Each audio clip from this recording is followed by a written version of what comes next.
जय जय नारायण मित्रों, क्या आप कभी पाताल भुवनेश्वर गए हो या नहीं गए हो तो उसके बारे में जानकारी बताने जा रहा हूँ।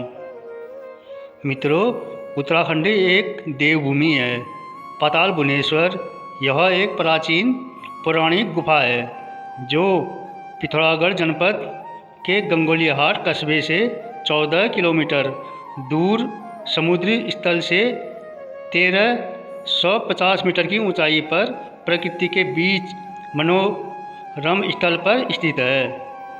यह एक रहस्यमयी दुनिया को अपने में समेटे हुए है।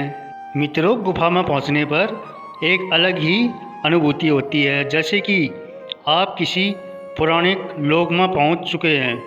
गुफा में उतरते ही सबसे पहले गुफा के बाईं तरफ शेषनाग की एक विशाल आकृति दिखाई देती है और इसके ऊपर एक विशालकाय अर्धगोलाकार चट्टान है, जिसके बारे में कहा जाता है कि शेषनाग ने इसी स्थान पर पृथ्वी को अपने फन पर धारण किया था। स्कंद पुराण के मानस खंड के 103वें अध्याय में इस गुफा के विषय में कहा गया है कि इसमें भगवान महादेव शिव का निवास है। माना जाता है कि देवता इस गुफा में आकर भगवान शिव की पूजा करते थे। एक सकरे रास्ते से जमीन के नीचे 8 से 10 फीट अंदर जाने का गुफा की दीवारों पर शेषनाग सहित विभिन्न देवी देवताओं की आकृति नजर आती है। मान्यता है कि द्वापर युग में पांडवों ने इस गुफा की खोज करके यहाँ तपस्या की। उन्होंने इस स्थान पर किरात वेशधारी शिव के साथ चौपड़ भी खेला। 822 ईस्वी सन में जगत गुरु आदि शंकराचार्य इस गुफा में आए और उन्होंने यहाँ एक तांबे के शिव लिंग की स्थापना की। गुफा में 4 पाषाण स्तंभ है जो 4 युगों अर्थात सतयुग, त्रेता युग, द्वापर युग तथा कलयुग को दर्शाते हैं। मित्रों, पहले 3 में अब कोई परिवर्तन नहीं होता, जबकि कलयुग का स्तंभ लंबाई में अधिक है और इसके ऊपर छत से एक स्तंभ नीचे लटक रहा है।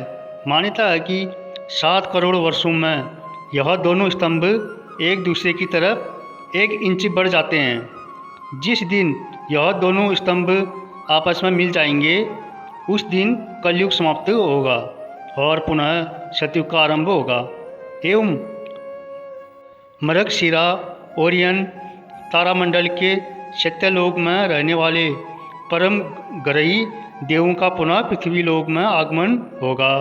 पौराणिक साक्ष्यों की माने तो इस गुफा को त्रेता युग में राजा ऋतुपर्ण ने सबसे पहले देखा।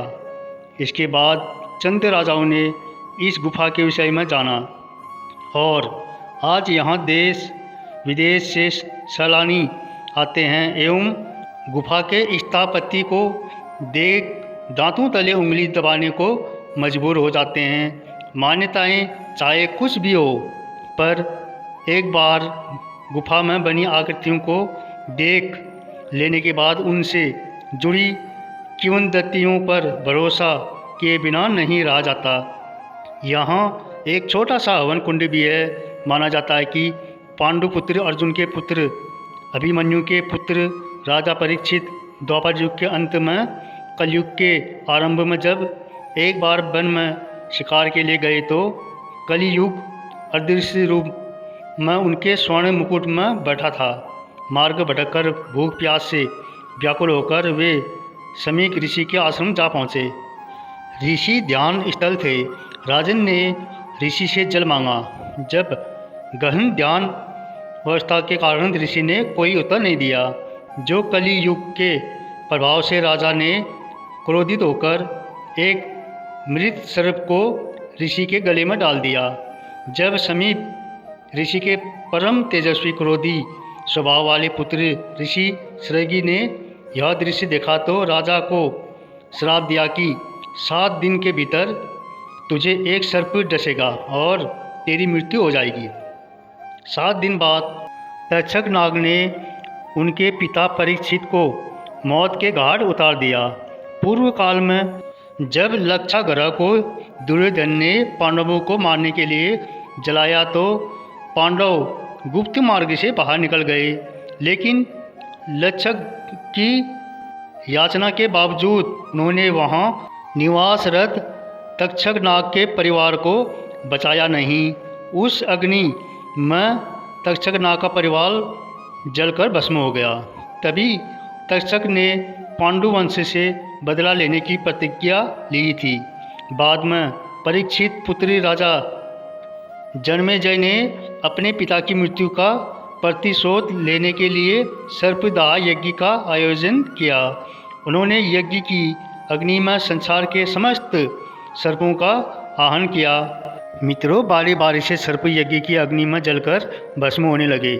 जब महादेव पुत्री नागों की देवी मनसा देवी और ऋषि जरत्कारों के पुत्र महर्षि अगस्त्य को यहाँ पता चला तो उन्होंने नागवंश की रक्षा के लिए जन्मेजय को समझा बुझाकर यह यज्ञ स्थगित करवा दिया। हवन कुंड के ऊपर इसी तक्षक नाग की आकृति बनी है। आगे चलते हुए महसूस होता है कि हम किसी की हड्डियों पर चल रहे हैं। सामने की दीवार पर काल भैरव की जीभ की आकृति दिखाई देती है। कुछ आगे मुड़ी गर्दन वाला गरुड़ एक कुंड के ऊपर बैठा दिखाई देता है। माना जाता है कि शिवजी ने इस कुंड का निर्माण अपने नागों के पानी पीने के लिए देव शिल्पी विश्वकर्मा जी से करवाया था। इसकी देखरेख गरुड़ के हाथ में थी, लेकिन जब गरुड़ ने ही इस कुंड से पानी पीने की कोशिश की तो शिवजी ने गुस्से में उसकी गर्दन मरोड़ दी। कुछ आगे चलकर ऊंची दीवार पर जटायु सफ़ेद संरचना दिखाई देती है। आगे दो खुले दरवाज़ों के अंदर शंकरा रास्ता जाता है। कहा जाता है कि ये द्वार धर्म द्वार और मोक्ष द्वार हैं। आगे आदि गुरु शंकराचार्य द्वारा स्थापित तांबे का शिवलिंग है। गुफा से कई गुप्त भूमिगत मार्ग जुड़े हैं जिन्हें बंद कर दिया गया है। माना जाता है कि इस गुफा से होकर प्राचीन काल में पाताल लोक, काशी, कैलाश तथा रामेश्वर जाया जा सकता था। गुफा में एक मनोकामनाएं कुंड भी है। मान्यता है कि इसके बीच बने छेद से धातु की कोई चीज़ पार करने पर मनोकामना पूरी होती है। आश्चर्य है कि जमीन के इतने भीतर होने के बावजूद यहाँ ऑक्सीजन की कोई कमी नहीं है। यहाँ आकर आध्यात्मिक शांति का अनुभव होता है। मित्रों, देवदार के घने जंगलों के बीच बची रहस्य और रोमांच से सराबोर पाताल भुवनेश्वर की गुफा की सैलानियों और भक्तों के बीच आज एक अलग पहचान है। कुछ श्रद्धा से, कुछ रोमांच के अनुभव के लिए और कुछ शीतलता और शांति की तलाश में यहाँ आते हैं और भगवान शिव की जटाओं की दर्शन करते हैं। आप भी आइए, एक बार देखें। उत्तराखंड में पूरी कथा और जानकारी सुनने के लिए बहुत बहुत धन्यवाद। जय जय नारायण। ओम नमः शिवाय।